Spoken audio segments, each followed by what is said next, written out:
ओम शांति। अव्यक्त इशारे बाबा का 18 जनवरी 75। हेडिंग है साक्षात्कार मूर्त और फरिश्ता मूर्त बनने का निमंत्रण।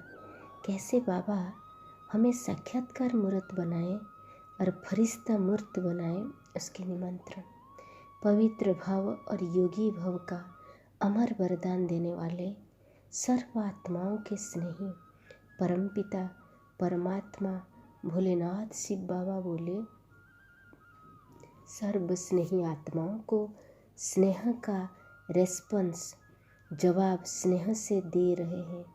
नैनों के अशुभन मोती गले की माला जो बच्चों ने बाप दादा को पहनाई है, उसके रिटर्न में ज्ञान रत्नों की माला बाप दादा दे रहे हैं।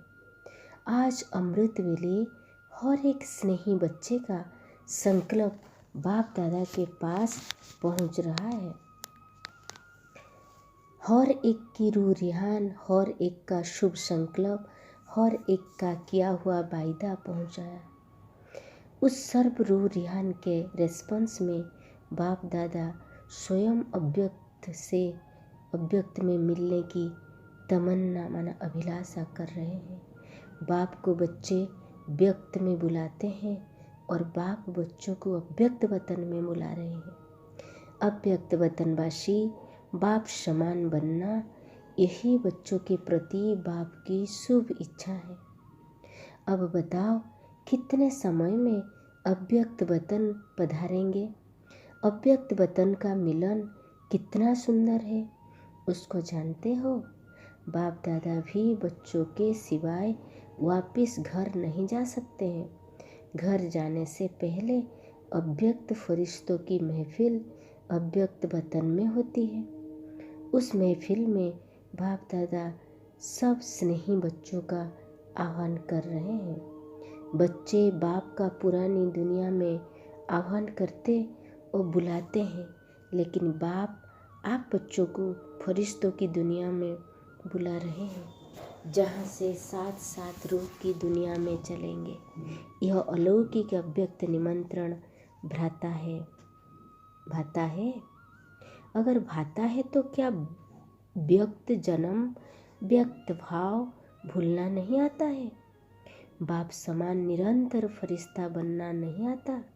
एक सेकंड का संकल्प निरंतर दृढ़ करना नहीं आता? बनना ही है, आना ही है, ऐसे सेकंड के संकल्प की टिकट लेनी नहीं आती? क्या शक्ति रूपी खजाना होते हुए भी यह टिकट रिजर्व नहीं करा सकते? विश्व की सर्व आत्माओं को नज़र से निहाल कर उन्हें भी अपने साथ मुक्ति जीवन मुक्ति रूपी वर्षा बाप से नहीं दिला सकते हो? बाप के या अपने भक्तों को भटकने से जल्दी छुड़ाने का शुभ संकल्प तीव्र रूप से उत्पन्न होता है। रहमदिल बाप के बच्चे दुख अशांति में तड़पती हुई आत्माओं को देखते हुए सहन कर सकते हो? क्या रहम नहीं आता? अनेक प्रकार के विनाशी सुख शांति में विचलित हुई आत्माएं जो बाप को और अपने आप को भूल चुकी है, ऐसी भूली हुई आत्माओं पर कल्याण की भावना द्वारा उन्हें भी यथार्थ मंजिल बताकर अविनाशी प्राप्ति की अंजलि देने का संकल्प उत्पन्न नहीं होता? अब तो समय प्रमाण सप्ताह का कोर्स के बजाय अपने वरदान द्वारा अपनी सर्व शक्तियों के द्वारा सेकंड का कोर्स बताओ। तब ही सर्व आत्माओं को रूहों की दुनिया में बाप के साथ ले जा सकेंगे। अशरीर भव, निराकारी भव, निरहंकारी और निर्विकारी भव का वरदान वरदाता द्वारा प्राप्त हो चुका है। अब ऐसे वरदान को साकार रूप में लाओ, अर्थात स्वयं को ज्ञान स्मृत, याद मूर्त और साक्षात्कार मूर्त बनाओ। जो भी सामने आवे उसे मस्तक द्वारा मस्तक मणि दिखाई दे, नैनों द्वारा ज्वाला दिखाई दे और मुख द्वारा वरदान के बोल निकलते हुए दिखाई दे। जैसे अब तक बाप दादा के महावाक्यों को साकार स्वरूप देने के लिए निमित्त बनते आए हो, अब इस स्वरूप को साकार बनाओ।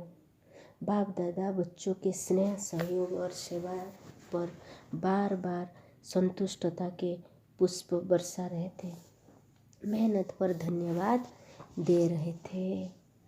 ऐसे आप लोग साप्ताहिक कोर्स समाप्त करने के सिवाय किसी भी आत्मा को क्लास में जाने नहीं देते हो।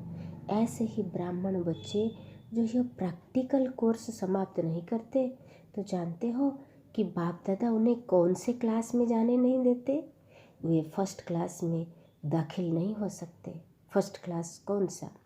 जब आप लोग उन्हें को क्लास में जाने नहीं देते, तो ड्रामा भी फर्स्ट क्लास में जाने का अधिकारी नहीं बना सकता।